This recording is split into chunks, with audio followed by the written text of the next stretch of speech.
So here's a preview after about an hour or two of work of the base level that I came up with.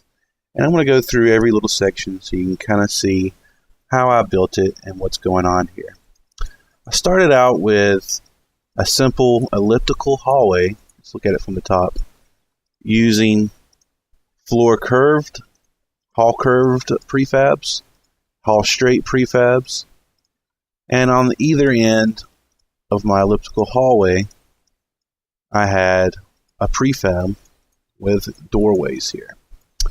And then I kind of took liberty in the inside room to build my own room with scaled down walls, scaled down floors so they fit with inside the center room of the elliptical loop, or the runway track as I kind of came to know it by.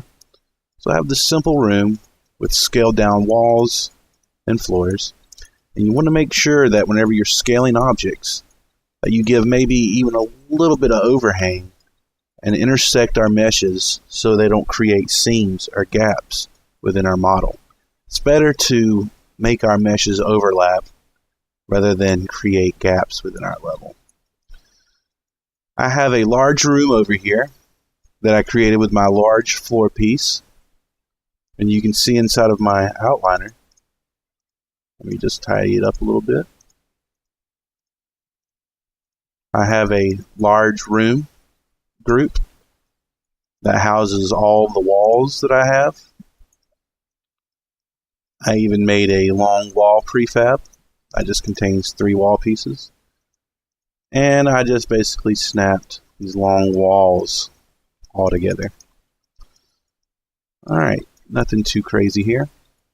And then to exit my level, I took it upon me to slant a hallway downwards with just some regular wall pieces, and as you can, or floor pieces. As you can see, my walls, they definitely clip through my level. The player is only going to have this perspective when they walk through this floor or this hallway. They're not going to be able to see all the extra hanging stuff outside of it. So that's kind of a creative way in which you can create a nice, interesting piece of geometry with some simple prefabs and some simple flat geometry. Alright, so that's kind of a walkthrough on how I built my level. Keep in mind the hierarchy and how I have everything named and grouped. You want to be able to refer to your pieces of your level. And I want to note one more thing, I guess. I have doors inserted into my archways.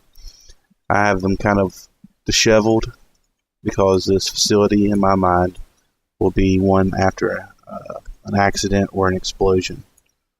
Alright, in the next video, we're going to see how we can import packages and test out our level by walking around in a first-person view mode.